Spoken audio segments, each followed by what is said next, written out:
Tomen asiento. Vamos a continuar con la serie expositiva La Carta a los Efesios, capítulo 4. Vamos a continuar desde el versículo 25 al 32. Así, Dios mediante, por la gracia del Señor, si Dios nos asiste, podamos llegar a culminar con el capítulo 4. En esta cuestión estamos viendo el cambio de naturaleza, el cambio en la vida cristiana. Pablo está haciendo lo siguiente. Pablo está exhortando, llamando a participar, invitando a tener una actitud a los lectores, a vivir la vida desde el diseño de Dios, creado en Cristo. Los miembros de la iglesia como unas nuevas criaturas y desde su nueva identidad espiritual. Ellos deben exhibir frutos y resultados de su fe y para ello son guiados al cambio de hábitos, de costumbres, los cuales eran parte de la vieja vida y que estos eran principios pecaminosos. Ahora se debe practicar la vida desde la óptica de Dios, pero el fundamento es la obra del Evangelio, la cruz, ya que al fin Dios no vino a moralizar. No es simplemente un cambio de conductas, lo cual sería moralismo nada más. El fin es vivir las vidas transformadas por el poder de Dios. El cambio es producido por la fuerza del Evangelio. Dios cambiando vidas y sistemas de valores. Ahora, de acuerdo a su voluntad, viviendo en los valores del reino. Como declaración, y pretendo demostrar esto a la raíz y la luz de las Escrituras. Vivir unas vidas cambiadas, como veíamos transformando las vidas y los corazones en la semana pasada. Vamos a ver lo siguiente, en el cambio de vida, los resultados, dice la palabra de Dios, verso 25 en adelante, del capítulo 4. Por lo cual, desechando la mentira, hablad verdad cada uno con su prójimo, porque somos miembros los unos de los otros. Airaos, pero no pequéis, no se ponga el sol sobre vuestro enojo, ni deis lugar al diablo. El que hurtaba, no hurte más, sino trabaje haciendo con sus manos lo que es bueno, para que tenga que compartir con el que padece necesidad. Ninguna palabra corrompida salga de vuestra boca, sino que sea buena para la necesaria edificación a fin de dar gracia a los oyentes. Y no contristéis al Espíritu Santo de Dios, con el cual fuisteis sellados para el día de la redención. Quítense de vosotros toda amargura, enojo, ira, gritería y maledicencia y toda malicia. Antes sed benignos unos con otros, misericordiosos, perdonándoos unos a otros, como Dios también os perdonó a vosotros en Cristo. Nosotros vemos la raíz de la Escritura. Pablo está llamando y haciendo una exhortación de los profundos cambios producidos por el Evangelio que habían experimentado los lectores, o sea, en este caso los efesios. Este cambio es desde el interior. No es desde el exterior hacia el interior, sino sería forzar un cambio de conducta, un cambio de hábito. Eso sería psicología. Lo que estamos hablando acá es el cambio que produce el Evangelio en el corazón, en la vida. Produciendo lo siguiente, cambio desde el interior. Hay una mente nueva, un corazón nuevo. Uno de los valores del reino de Dios es la verdad. Porque acá dice, por lo cual desechando la mentira, hablad verdad cada uno con su prójimo, porque somos miembros unos de los otros. Fíjense que es eminentemente práctico. Todo este pasaje, capítulo 4, da razones de la unidad y comenzó la semana pasada también dando razones prácticas de cómo vivir el Evangelio. Requería en el Señor, y todo esto está bajo que esto os digo y requiero en el Señor, con la autoridad del nombre del Señor, como decía en el verso 17. No vivir como viven los del mundo, los que son los incrédulos, sino marcar la diferencia, una vida nueva. Pero la base siempre es el Evangelio, un corazón cambiado y transformado, una nueva naturaleza. Por eso se refiere de nuevo nacimiento en el sentido espiritual, que eso no lo puede hacer ningún ser humano. Pero acá está hablando de uno de los valores principales, que es la verdad. ¿Por qué? Una de las cosas, Jesús dijo, ¿qué dijo? Yo soy el camino, yo soy la verdad. No dijo una verdad entre tantas. Yo no dijo yo soy un camino, una verdad. No, él dijo yo soy el camino, yo soy la verdad. ¿Y yo soy qué cosa? La vida. Él no es una respuesta entre tantas. No es lo mismo decir, bueno, voy al budismo, bueno, total voy al hinduismo, bueno, total me voy al chamanismo, me voy a otras cosas parecidas. Son distintas respuestas, distintos caminos para acercarse a Roma. Sí, a Roma todo camino, de un dicho real, todo camino te lleva a Roma, perfecto. Pero el trono de Dios solo Cristo. Y una de las cosas que Dios es verdad. Jesucristo es la verdad misma, el que da sentido a todo. Aún en el Antiguo Testamento se observa lo que Dios desea. Una de las cosas que Dios es verdad. Por lo cual, como está diciendo acá el autor, como está diciendo Pablo, por lo cual, quiere decir en base a todo lo dicho anteriormente, que no se puede vivir en las mismas tinieblas que el mundo, que no tenés que practicar los mismos pecados que el mundo, tiene que haber un cambio de vida en tu corazón, exhibir el fruto del cambio. Es algo fundamental para vivir en comunidad, practicar la verdad. Por eso está diciendo de que somos miembros los unos de los otros. De hecho, fíjense lo que Dios dice en el Antiguo Testamento, Salmo 5, verso 6. Destruirás a los que hablan mentira. Al hombre sanguinario e engañador abominará Jehová. Fíjense lo que Dios decía en el Antiguo Testamento. Y Jesús dice que Él es la verdad. Es directamente un contraste entre Dios y lo que es del mundo. Y aparte, ¿quién es mentiroso desde el principio? Satanás. Entonces, ¿qué pasa? Él está hablando de manejarse y Pablo está hablando en la razón esa de mencionado, hay que desechar la mentira. Está en el mismo contexto que hablar de vestirse del nuevo hombre. O sea, sacarse las viejas vestiduras, la vieja costumbre, la vieja maña por causa del nuevo nacimiento en Cristo y vestirse de esa nueva naturaleza. Poner esa ropa de ser un hijo de Dios. Esto es fundamental, porque esto ¿qué es lo que cultiva? Y es el primer encabezado que tengo, cultivando la confianza. Porque si nosotros no hablamos verdad, pues dice acá, por lo cual desechando la mentira, hablad verdad. No tan solo habla de creer a la verdad de la palabra de Dios, sino que nuestro vocabulario, nuestra forma de hablar, nuestra forma de expresarnos uno con otro, cómo fomento la vida en unidad verdadera y de comunidad, estableciendo comunión y confianza. ¿Y cómo se establece la confianza? Hablando la verdad, siendo sinceros, honestos. ¿Por qué? Hay que abandonar esa práctica pecaminosa y reemplazarlas por virtudes santas. Vestidos, no, hombre, como Colosenses 3:9 nos dice lo siguiente: no mintáis los unos a los otros, habiendo despojado el viejo hombre con sus hechos. Fíjese que remarcado está esto, no mintáis, sino despojado del viejo hombre. Sáquense esa costumbre. La mentira, esa palabra griega, es pseudo. Y habla de falsedad, distorsión de las cosas, dichas con el fin de engañar. Entonces es algo grave que ofende tremendamente a Dios. Y de hecho la Escritura habla que los mentirosos están en la lista de los que no heredarán el reino de Dios. Los mentirosos no heredarán el reino de Dios. Los mentirosos se irán al infierno. La práctica en la vida debe ser en transparencia, en la verdad. Debemos ver en las Escrituras cómo Dios obra, ama la verdad. De hecho, el Salmo 51 dice que Dios ama la verdad en lo íntimo.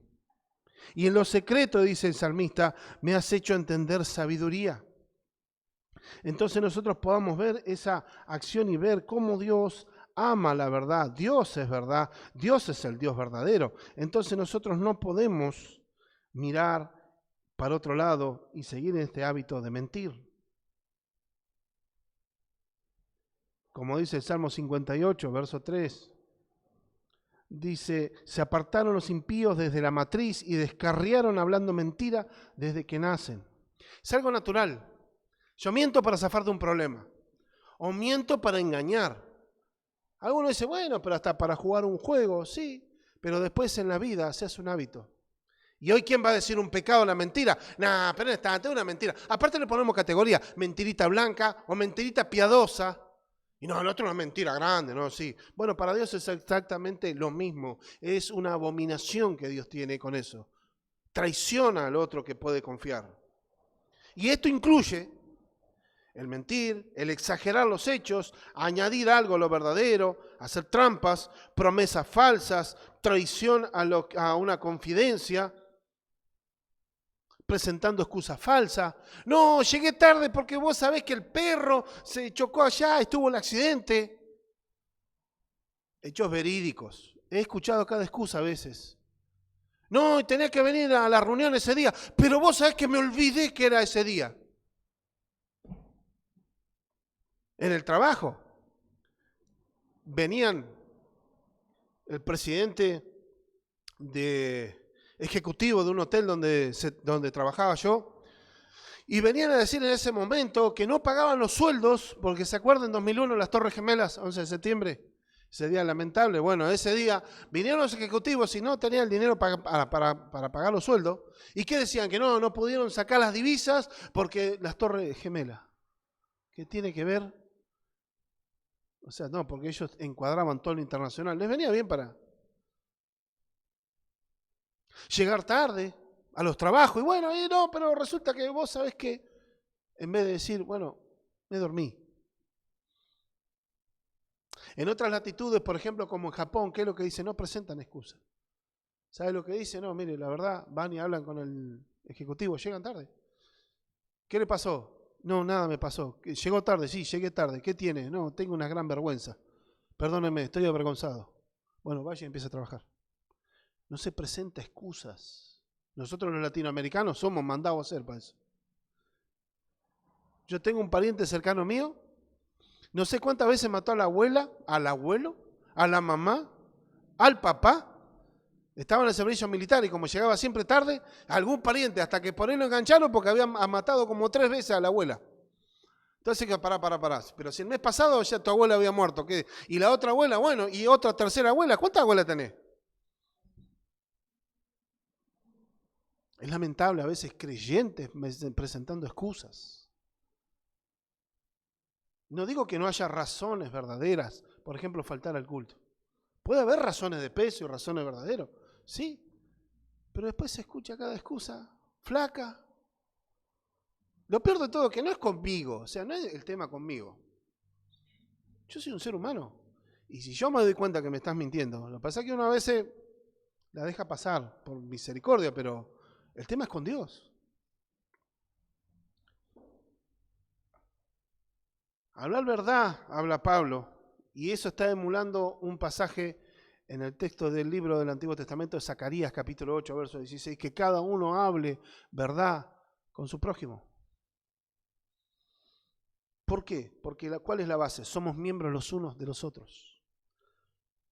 Una mentira, dice John Stott, es una puñalada en lo más vital del cuerpo de Cristo. Porque la comunión se construye sobre una confianza y la confianza se construye sobre la verdad.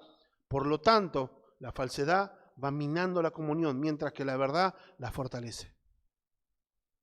Llevar chismes. Porque yo te cuento algo, mirá, no se lo conté a nadie, la clásica. Mirá, me dijeron que no lo cuente, pero yo vos te lo voy a contar. Estás traicionando la confianza del que te lo contó. Se traiciona confianza. Gente, como se le dice vulgarmente, con el estómago resfriado. Enseguida quieren largar todo. Y traicionan confianza. Eso es dolorosísimo, porque se siente traición. Cuando uno va, lo empiezan a mirar. ¿Y qué pasó? Las actitudes de uno y de otro, más si es algo malo, lo que sea. Una cosa es llevar con cristianos maduros, si hay alguna situación de pecado, una situación mala, y uno pueda orar realmente, y arrodillarse y orar y clamar con un verdadero espíritu de querer ayudar y colaborar. Pero otra cosa es simplemente tirar la novedad, con la animosidad de hacer daño. Se destruye la confianza y muchas congregaciones se explotan por los aires porque se manejan en chimento, en excusas, engañando, mintiendo. ¿Por qué? Por celos ministeriales, no es la gran cosa. Es de loco, pero mucha gente hasta vende hasta los parientes con tal de estar parado hablando acá. No teniendo idea, como dice el Señor en su palabra, no os hagáis maestros muchos, sabiendo que muchos haciéndose maestros recibirán mayor condenación. No es fácil estar parado acá. De cada cosa que uno dice acá, rendiremos cuenta delante de Dios, los pastores, los que estamos llamados a predicar la palabra de Dios. Porque es la santa palabra de Dios. Debemos vivir en integridad. ¿Para qué? Para que la gente pueda confiar en Cristo y también nosotros mostrar a Cristo en nuestra actitud. Se mina la confianza. se destrozan corazones, se crean heridas que después van empeorando. Por eso no hay comunión en muchos lugares. Y viene a ser simplemente el lugar donde tienen que hacer un montón de cosas recreativas para que sea un centro recreativo, pero eso no es iglesia. La iglesia es un lugar donde va a haber paz de Dios, comunión los unos con los otros, relaciones sanas. Obviamente la gente que viene al Señor de entrada y está rota por el pecado, rota por las circunstancias de la vida, por los dolores, las traiciones que recibió. Y encima viene a la iglesia y sigue siendo traicionado. Estamos viviendo igual que el mundo. ¿Qué sentido va a mostrar una persona que diga, bueno, vengo acá a la iglesia y resulta que es lo mismo? ¿Para qué vengo acá? Me quedo donde estaba, total. Esa debe ser la visión distinta. La iglesia debe marcar la diferencia. La iglesia es luz. La iglesia es lugar de verdad. Si decimos que creemos en aquel que dijo, yo soy el camino, yo soy la verdad y yo soy la vida, ¿qué vivimos? Debemos arrojar esos viejos hábitos. Y bueno, yo he hablado con creyentes y mira, tuve un problema y bueno, le tuve que mentir para zafar. Estás pecando. Les digo una experiencia personal, a mí me pasó por defender la verdad de Dios y decir, no, yo no voy a mentir. Ya le he contado. Un mes antes de casarme me quedo sin trabajo. ¿Por qué? Porque el dueño del lugar donde trabajaba yo era bastante sinvergüenza y lo llamaban para cuestionarlo y no quería que nadie lo enganche. Y yo dije, mira, si estoy yo, contestá el teléfono y decir que no estoy. No, yo no voy a decir que no está. Si vos estás acá, yo no voy a mentir. ¿Por qué? Porque yo no miento, soy cristiano y no voy a mentir. Me voy a ir, suena el teléfono, atendé, me dice. Y no estoy, yo no voy a decir, atendé, bueno, sí, acá, sí, está acá, le di el teléfono. Al otro día estaba despedido. Dios fue bueno, sostuvo y proveyó para todo, pero digo, se paga un precio siendo cristiano. Entonces, comprendamos el tema, es decir, porque uno defiende la verdad del Evangelio, en honor de Cristo, no el nuestro. Por otro lado, en el verso 26, porque si no cultivamos la confianza, no cultivamos la comunión, no cultivamos la fe común, no tan solo es tener una confesión de fe común, sino el vivirlo, vivir en sinceridad. Yo debo confiar en mis hermanos y en mis hermanas. Como confío en Dios, si yo no puedo confiar, algo está andando mal. Como diría la famosa historia, algo huele a podrido en Dinamarca. Es una obra de teatro muy antigua. Shakespeare la hizo.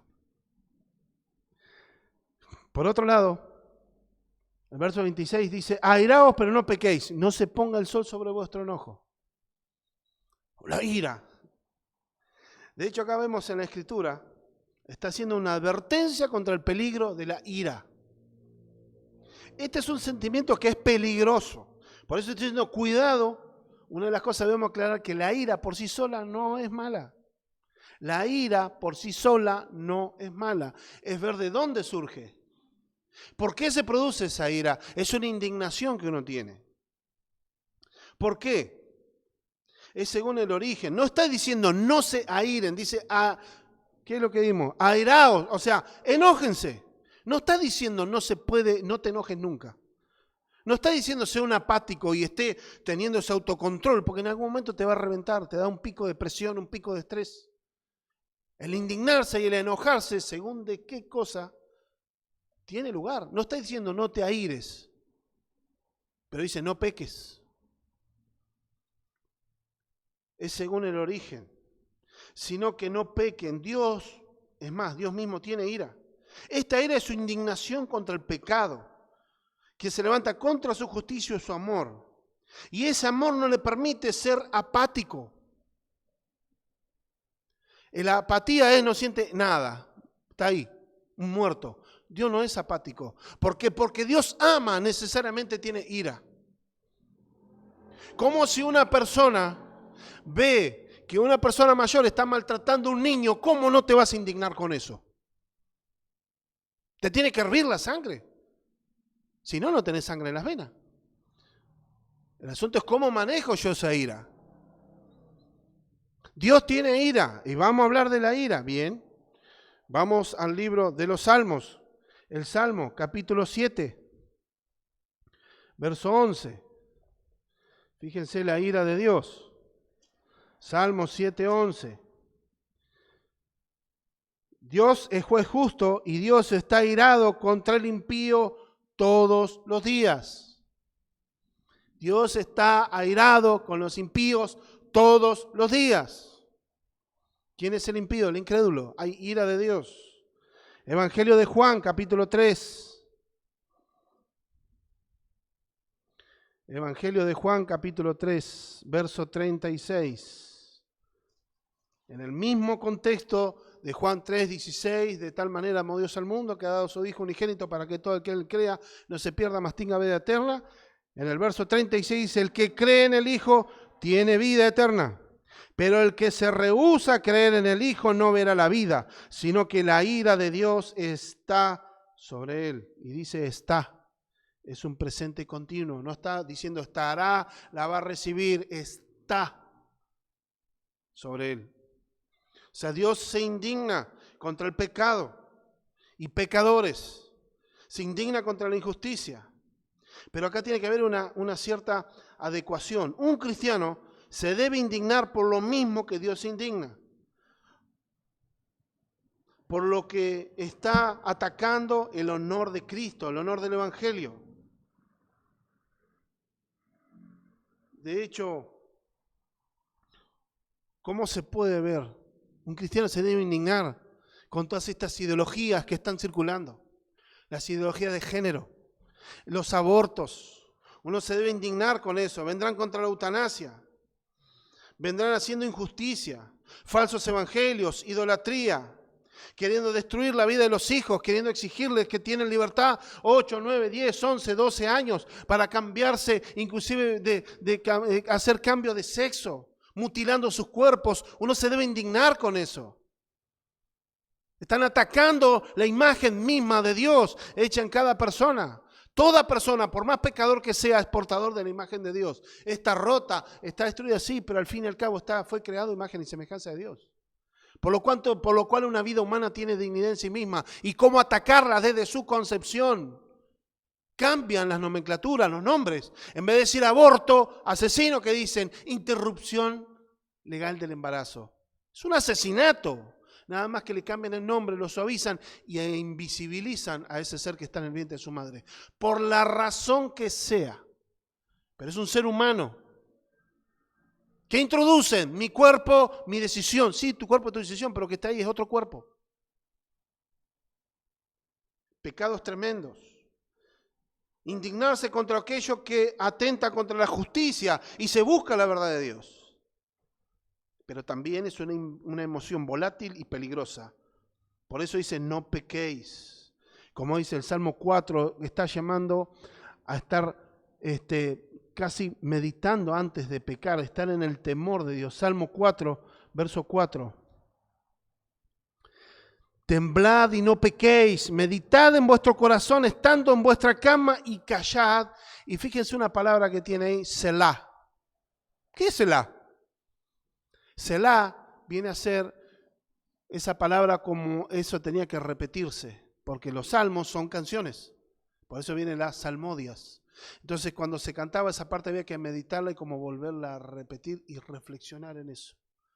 Medita en tu cama, medita en tu corazón, temblad, quédate callado, no peques, fíjate, estar en el temor de Dios en eso. O sea, ejercer dominio propio. La ira de Dios también no es esa. Uno dice, no, Dios no puede tener ira porque Dios no es descontrolado. Es que la ira de Dios, fíjense cómo se expresó la ira de Dios, dejar al mundo en su pecado. Romanos capítulo 1. El aparato emocional de Dios es más complejo que el nuestro. Y no es la demostración de una persona descontrolada, todo rojo, rompiendo todo. No. La ira de Dios se muestra de otra manera. La ira se expresa en algunas ocasiones, pero no debe ser el estilo de vida. Una persona colérica, desenfrenado. Otra cosa, ¿cómo puede presentarse la ira? En sentimiento de nosotros mismos, la autoconmiseración, es decir, mirá lo que me hizo este otro, la razón, ¿no? Y uno puede tener, mirá lo que me hizo. ¿Cuándo se manifiesta la ira? En palabras sarcásticas, hablando en doble sentido, hiriendo, humillando. En ese sentido también estamos atacando a nuestra justicia. Estamos hablando en nuestra justicia propia. de nuestro orgullo que está herido, filtrando todo a través del dolor, defendiendo, en definitiva, ¿qué cosa defiendo? Mi yo herido, estoy defendiendo, por eso ataco, estoy defendiendo mi reino, en definitiva es mi corazón pecaminoso todavía. ¿Por qué? Bueno, Pablo va a retomar después de eso. Y cabe recordar que la ira, tener odio, resentimiento, a los ojos de Dios, como dice la Escritura, ustedes escucharon, no matarás. Pero yo os digo que aquel que se enoja contra su hermano, a los ojos de Dios, alguien que tiene odio, resentimiento hacia su hermano, su prójimo, sos como un asesino, porque lo mata en tu corazón. Y Dios mira el corazón primero. Tenemos que ver en las Escrituras cómo habla Santiago, capítulo 1, versos 19 y 20.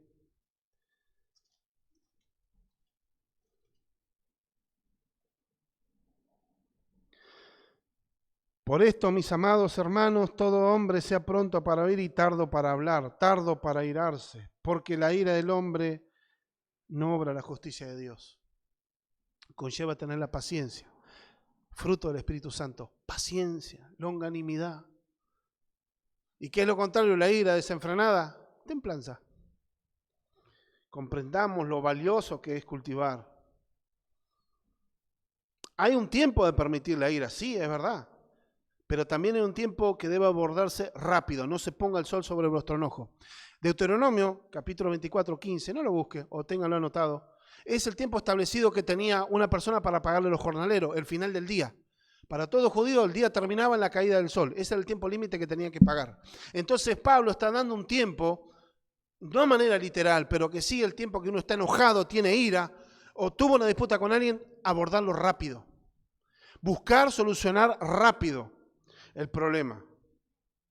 Así en esta referencia, que no es literal, pero en la caída del sol debía tratarse esos problemas, unos con otros, que a tratarlos ¿para qué? Para solucionarlos. Porque el libro de Proverbios 29:11 dice que hay cosa, aquel que maneja, da rienda suelta a sus sentimientos, rienda a la ira, es un necio. Mas el que alcanza a refrenarse a sí mismo es sabio. Muchas veces de necio, enseguida explotar. Te lleva a vivir una vida como vive el mundo, gobernado por tus emociones y tu mal carácter. A nosotros decimos muchas veces una persona de carácter. ¿Y qué es una persona de carácter? Y mira, esa que se enoja, no, esa es débil de carácter. Una persona que tiene carácter, tiene gobierno de sí mismo. Y una de las cosas, el Señor nos dice que Dios nos dio poder. ¿Qué cosa? Dios nos dio espíritu de poder, amor y dominio propio. No nos dio cobardía. Porque muchos esconden detrás de esa supuesta furia cobardía. Porque hay que ser valiente para perdonar. Hay que ser valiente para humillarse y pedir perdón. Y bancarse la que se venga. Muchos por cobardes quieren huir. O muestran muy agresivos, pero que en realidad son personas débiles. ¿Por qué también es este sentido? En el verso 27, ni deis lugar al diablo. Estamos hablando muchas veces en términos teológicos, cómo se habla de estar en Cristo, que es el ámbito que nosotros estamos, de crecer y fomentar la comunidad como en amor, es la base de enseñar la palabra, soportarnos que en amor, toda la iglesia crece en amor, es el ámbito que nos manejamos el amor de Dios. Bueno, acá es como darle lugar al diablo, el ámbito donde Él va a estar. El enemigo de nuestras almas, aunque está vencido, fue vencido, desarmado, pero no quiere decir que no siga molestando, que no siga queriendo entorpecer nuestra carrera de santificación. Y el estar ahí, a no perdonar, en las posibilidades de hablar, de pedir perdón, de perdonar, esto se debe abordar rápido, ya que de lo contrario, eso va endureciendo el corazón. Y todo lo vemos a través de esa ira, o sea, lo que nos enojó. Hay que tener cuidado porque ese se puede lugar al enemigo que hace estragos. Y lo que va a lograr en realidad también es entorpecer nuestra carrera de santificación. Por eso el arreglarse rápido, como dice 2 Timoteo 1:7, Dios no nos dio espíritu de cobardía, sino de poder, amor y dominio propio. Hay que arreglarlo rápido, hermano. Personas que años tienen se le hace una pelota, una gangrena en el corazón. De hecho, la Escritura, el autor de los Hebreos dice, cuidado que no brote en usted una raíz de amargura que les impide alcanzar la gracia de Dios. Entorpece. El Espíritu Santo obra y trabaja en los corazones, pero fijémonos, de que no haya odio ni resentimiento en nuestro corazón. Pero a mí me hizo esto y me hizo aquello. Yo acá no está diciendo de que no hicieron nada. No, sino es cómo manejás esa ira. Cómo manejás para perdonar esa traición, el engaño, el divorcio, el maltrato. Abuso de cualquier tipo, es el perdón, cómo lo maneja uno en Cristo, es distinto. Pero a mí me hizo tal cosa, me mintió, me engañó, yo no lo puedo ni ver. Y tuvimos problemas, no sé, por dinero, familias que se pelean, se matan, muere uno y ya caen todos los familiares para querer obtener ganancia y dinero. ¿Qué hacen? Y se entran a pelear todo, un espectáculo desagradable. Por odios, por resentimiento, empiezan a sacarse los famosos trapitos del sol. No sirve. En Dios debe abordarse rápido. Hay realidades, pero en Cristo uno debe abordarlo rápido. Hay la forma, entender de que si uno es cristiano nacido de nuevo, uno no puede actuar de esa manera, que Pablo lo va a abordar ahora más adelante. El que hurtaba, y parece algo descolgado, ¿no? El que hurtaba no hurte más, sino que trabaje haciendo con sus manos lo que es bueno para que tenga que compartir con el que padece necesidad. Yo le puse como el segundo encabezado el trabajo como virtud. Todavía había entre los lectores, seguramente había gente que se dedicaba a robar. Había ladrones. ¿Cómo la iglesia? Y sí. Gente que eran delincuentes, creen en el evangelio, pero bueno, seguían con las mañas. Entonces Pablo tiene que acentuar que dejen esa forma. ¿Y qué es lo que establece algo, no? Que entre los miembros de la comunidad que vivían de esta manera, y sabemos que tal comportamiento es incompatible con la vida cristiana. De hecho, dice la Escritura que el ladrón tampoco entrará al reino de los cielos. Es incompatible. ¿Y qué es lo que alienta y exhorta en la vida cristiana? Porque una que él está evocando el 8º mandamiento. No hurtarás. Habla de no codiciar el bien del otro y habla de no robarás o no hurtarás según la versión. Pero la palabra robar está hablando ahora que insta a un trabajo duro. De hecho, en la forma que está expresado en el griego, habla de trabajar hasta extenuarse. No solo en largas horas, sino en días enteros, como algo honroso y hacer toda clase de bien. Y que para la persona que era un ladrón esto debía ser una práctica regular. Es algo honorable. En cuanto al hacer las cosas buenas, dice hacer, ¿qué dice acá? Dice la Escritura que trabaja haciendo con sus manos lo que es bueno, hacer buenas obras. Porque de lo contrario, el vago, ¿qué hace? Con sus propias manos, para vivir, roba, saca de otro. No. Dios respeta también la propiedad privada y honra el trabajo y el esfuerzo de las manos. Honra el trabajo. Y aparte no solo queda ahí de hacer las buenas obras. Inclusive Pablo va más allá de lo que dice la ley. No tan solo está hablando de vivir por tus propios medios, lo que esto es justo y agradable de Dios, sino que también tenga para ayudar a los demás. Tenga para ayudar a aquellos que tengan necesidades reales y legítimas. Decía Juan Calvino, su comentario respecto a este pasaje, nadie puede vivir para sí mismo solo y descuidar al prójimo. Todos deben dedicarse a suplir las necesidades de los demás. El ejemplo está en la iglesia de los Hechos, donde todos juntaban para cubrir las necesidades de los que estaban ahí. Ese debe ser también el mismo crecimiento armonioso entre los hijos de Dios. Yo no puedo decir tengo un trabajo, tengo una empresa, tengo un negocio y no me importan los demás. Lo único que está fomentando el egoísmo. Y no estamos hablando de un pseudo comunismo o socialismo, no. Una cosa es la obra de misericordia y otra cosa es imponer un sistema igualitario. No tiene nada que ver una cosa con otra. Dios dio dones, capacidad y talento. Algunos serán los mejores vendedores de empanada. Otros serán los mejores arquitectos, mejores ingenieros, mejores mecánicos, mejores carpinteros, mejores corredores de bolsa. Cada uno Dios le dio talentos para ejercerlos y explotarlos y dar fruto para Dios. Pero siempre con una mirada de ayudar al necesitado también. Dios te prospera es para que vos también puedas ayudar a otros, no para que vos te compres. Y no hay ningún problema que si Dios prospera y Dios mediante que Dios pueda prosperarlos, hermanos y hermanas, que Dios pueda prosperarte, puedas tener tu propia casa, el auto, otra casa de veraneo, un yate, un avión privado. ¿Cuál es el problema? Ninguno. El tema es que vos también entiendas que parte de esa riqueza que Dios te da es para bendecir al necesitado. No para sostener al vago. al que realmente está necesitado, circunstancialmente, dar una mano. Si alguien estaba necesitado de gracia, éramos nosotros, y vino Cristo. Por otro lado también, nuestro vocabulario, como dice Pablo. Verso 29, ninguna palabra corrompida salga de vuestra boca, sino que sea buena para la necesaria edificación a fin de dar gracia a los oyentes. Nuestro vocabulario también cambia. Es otra exhortación más que está diciendo, el cambio en nuestro vocabulario. Consciente Pablo del poder que tienen las palabras también. No tenemos el poder creativo. Yo soy hijo de Dios, entonces yo tengo palabra para crear. Eso es mentira, eso es hechicería. No tiene nada que ver con Dios. Está hablando de la capacidad de edificar, de ayudar a la persona con palabras buenas, como también de destruir corazones y herir a través de palabras malas. Pero también, como dice acá, Pablo es consciente de eso, que las palabras tienen un poder entre nosotros para herir o para ayudar.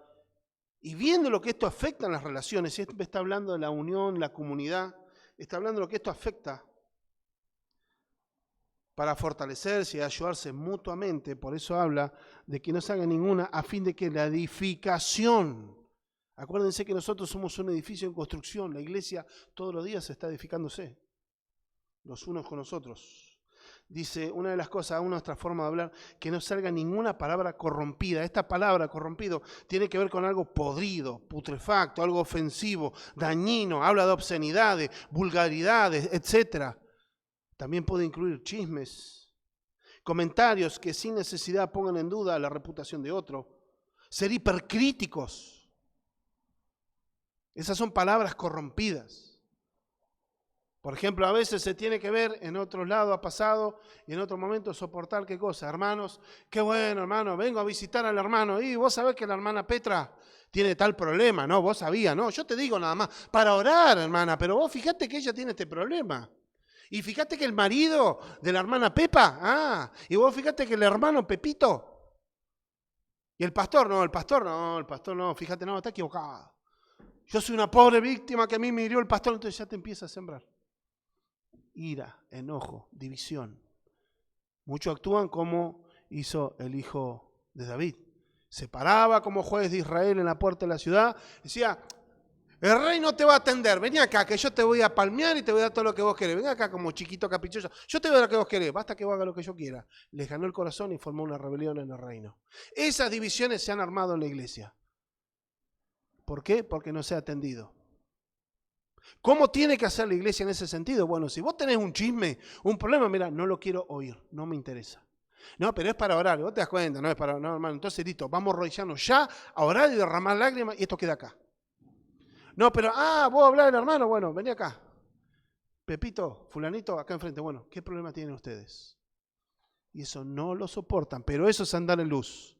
Eso es buscar sinceridad, comunión y confianza. Eso es romper con el chisme. ¿Tienen problemas con las autoridades de la congregación, la iglesia, con los pastores, el cuerpo del ministerio? Amén, vayan y hablen. Transparencia. Pero muchos agarran chisme. Son palabras corrompidas. Pueden estar disfrazadas de mucha teología, pero lo que buscan es división, separación. Entonces, ese vocabulario vulgar, lenguaje, como diríamos en el castellano, soez, decir vulgaridades constantemente, un estilo de vida, no puede ser. Nuestro vocabulario debe dar gracia a los que oyen. Cuando uno pasa, dan gracias a Dios por lo que se oyen, te escuchan hablar, dan gracias a Dios, son edificados realmente, ¿sí? Incrédulo o mundano. O terminan diciendo, oh, qué pesado este ya se fue. O terminas dejando una estela de malestar, de enojo. Debemos ver en el sentido, no ser hipercríticos. Este lenguaje también termina hablando y describiendo también como una madera podrida o un fruto o pescado podrido que debe ser tirado. Esto también da la idea a lo que está en Mateo capítulo 7, versos 17 y 18, lo que es el fruto. Jesús dice, el fruto que habla del mal árbol, que da ¿qué cosa? Malos frutos. Así todo buen árbol da buenos frutos, pero el árbol malo da frutos malos. No puede el buen árbol dar malo fruto ni el árbol malo dar frutos buenos. Ya del corazón está podrido. Entonces, tener cuidado, refrenar la lengua. Debemos examinar lo que hablamos. Debemos refrenar nuestra lengua para ver qué es lo que decimos. Proverbios 25:11 nos dice lo siguiente. Manzana de oro con figura de plata es la palabra dicha como conviene. No tan solo es decir la palabra, sino cómo la decimos. Una cosa es decir, hermano, me parece que tenés que cuidar tu salud porque estás excedido de peso. Y vos sabés que tenés que, por amor al Señor también y testificar el Evangelio, tenés que cuidar tu salud. Aparte, hermano, eso te va a dificultar. Tenés que tener una vida saludable para disfrutar la vida del Evangelio. Y otra cosa es decir, sos un gordo chancho, la verdad, cuídate porque en cualquier momento te morís. ¿Vieron que cambia? Le está diciendo lo mismo. ¿Me entienden? Hermano, este pecado te está afectando, afecta tu relación con Dios. Mirá, basura pecadora, arrepentite. ¿Vieron que cambia? Es cómodo, por eso la manzana adorada con hilos de oro da gracia. Por eso nosotros, como dice Pablo acá, ninguna palabra corrompida salga de vuestra boca, sino la que sea de buena para la necesaria edificación a fin de dar gracia a los oyentes. Uno transmite gracia al que te oye. Pero si hablamos de una manera maleducada, impertinente, no está diciendo que no diga, se puede hablar verdad con educación. Aparte eso realza una de las virtudes cristianas, la educación, el respeto. No quiere decir que a veces no se tenga que levantar el tono de voz y decir las cosas al pan pan y al vino vino. Cuando Jesús tuvo que tratar a los fariseos de hipócritas, sepulcros blanqueados, hijos del diablo, lo hizo también, Pero Jesús es alguien que respetaba. ¿Qué carácter tenía Jesús? ¿Cómo era conocido Jesús? Examinar lo que hablamos, hablar lo justo, lo bueno y necesario para edificación, para consolación a aquel que necesita ser consolado, exhortación y corrección a aquel que lo necesita. Así, fin de lo que escuchan, pueden dar gracias a Dios. ¿Y vos, cómo hablas? ¿Cómo es tu lenguaje? Dice la Escritura, y no contristéis al Espíritu Santo, de Dios, el cual fuisteis sellados para el día de la redención. El Espíritu Santo es quien nos selló, Cristo nos selló, y el Espíritu Santo mismo es el sello. No está hablando acá, no dice que cuando pecamos nosotros, y se está refiriendo exactamente a nuestro vocabulario, no está diciendo que el Espíritu Santo se va y nos deja, no, Él es el sello, va a permanecer fiel y nos va a llevar a aquel que ha nacido de nuevo, pero te va a llamar y te va a amonestar cada vez que vos digas una palabra desubicada. No solo en el tono, de acuerdo que una palabra vulgar, soez, malas palabras, insultos. Uno contrista, entristece al Espíritu Santo. El Espíritu Santo es Dios. Pero también una de las cosas que vemos no es una fuerza activa, como dicen los testigos de Jehová. No es una fuerza impersonal, porque si dice contristar, entristecer, tiene características de una persona. El Espíritu Santo es el que guía a la iglesia, el que fortalece a la iglesia, es nuestro compañero fiel. Es Dios, la tercera persona de la Trinidad. Es una persona sensible. Entonces debemos tener cuidado, atesorar lo que Dios nos dio, porque podemos ofender al Espíritu Santo. Él intercede también por los creyentes, según Romanos 8:26. Oraremos como conviene, pues no lo sabemos, pero el Espíritu Santo intercede por nosotros con gemido indecible. Él acomoda nuestra oración y la pone para que Dios la acepte. Él enseña a la iglesia, según 1 Corintios 2:13. Esto incluye también pecados no confesados, no querer mortificar o matar el pecado. Además está poniendo en riesgo nuestra salud espiritual. Y hay una iglesia que también que uno puede ofender, herir y estorbar. Afectar al crecimiento de la iglesia. Estamos ligados de tal manera que nuestro desarrollo espiritual influye en la iglesia.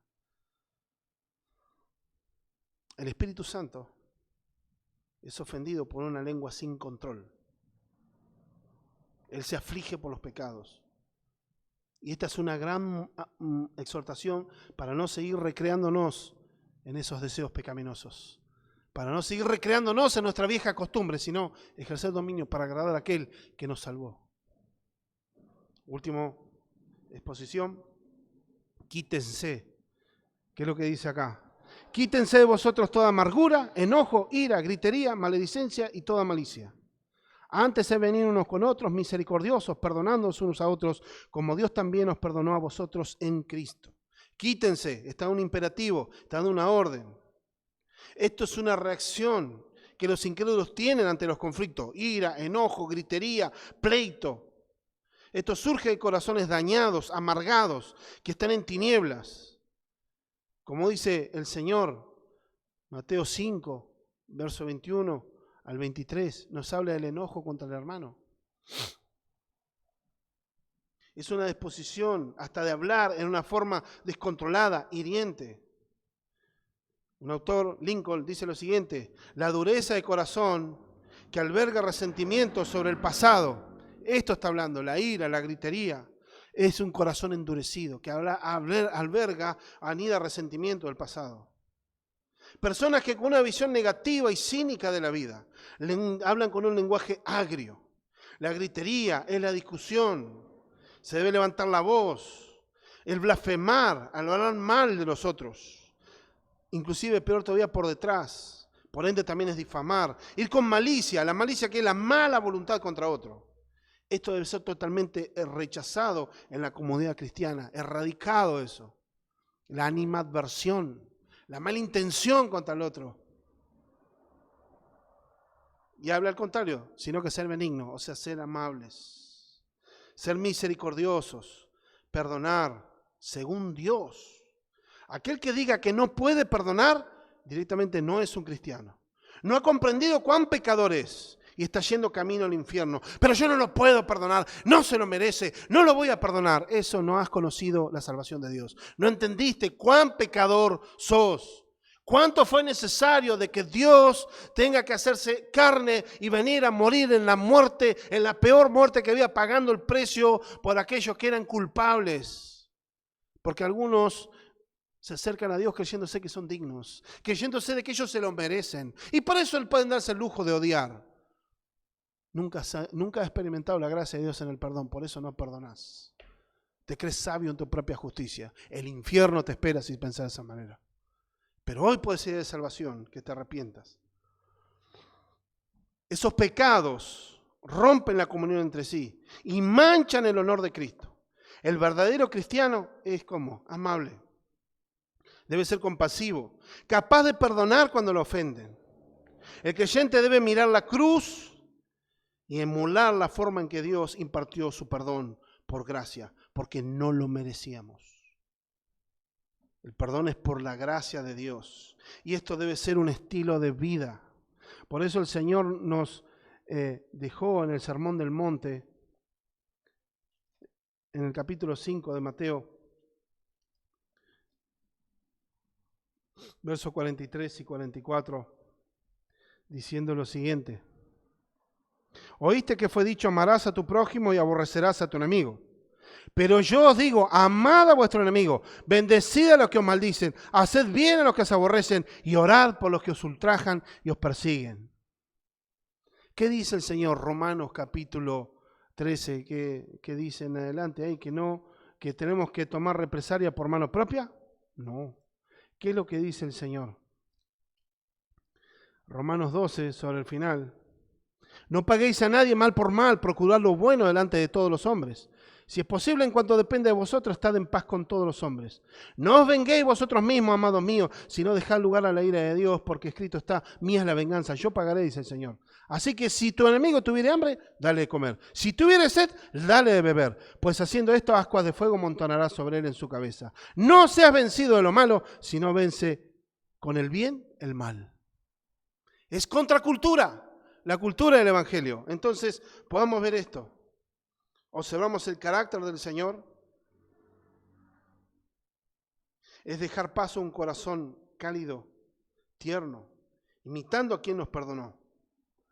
Todo sin preguntarnos. Jesús era santo, pero accesible, era perfecto, era paciente. Jesús fue conocido por su carácter. Era el más santo, pero a veces el más accesible. ¿Y vos cómo sos conocido en tu carácter? ¿Cómo es tu corazón con respecto al perdonar? ¿En forma fácil o te encerrás en vos mismo, justificándote? Una aplicación más en cuanto al trabajo.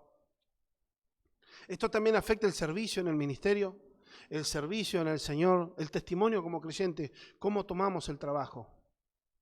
Dice John MacArthur, un cristiano nunca debe envolverse en un empleo, profesión, trabajo o negocio que demande comprometer los estándares de Dios, que deshonra a Dios, que viole sus mandamientos o que extravíe o dañe a otros en ningún sentido.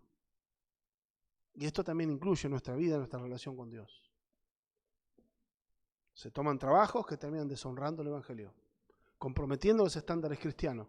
Y Dios sabe, tengo necesidad. Dios sabe que Dios te puede proveer conforme a su voluntad. Pero que podamos entender, hermano, estas son 5 exhortaciones al cambio del lenguaje, el cambio de la conducta, dejar la ira, cultivar el perdón, la buena relación, desechar la ira, el enojo, ser amables, venir un corazón transformado. Es un corazón hecho nuevo por la gracia de Dios. Es imposible hacerlo sin la gracia de Dios. Si hoy tu corazón está así, con rencor, resentimiento, déjame decirte que hay perdón en Cristo y que hay renovación en el corazón de las vidas. Tu lenguaje, tu vida, tu conducta nunca van a ser transformados por tu fuerza, es por el poder de Dios. Así que vamos a orar en esta hora. Padre, te damos gracias en el nombre de Jesús por esta tu palabra. Ruego que tú la bendigas, la santifiques, que tú llenes cada vida y cada corazón, que tú llenes cada alma, Señor, y oramos para que seas tú transformando las mentes y los corazones. Te honramos y te bendecimos en el santo y bendito nombre de Jesús. Damos gracias por tu fidelidad y tu amor, y en tus manos encomendamos todo, para la gloria del Padre,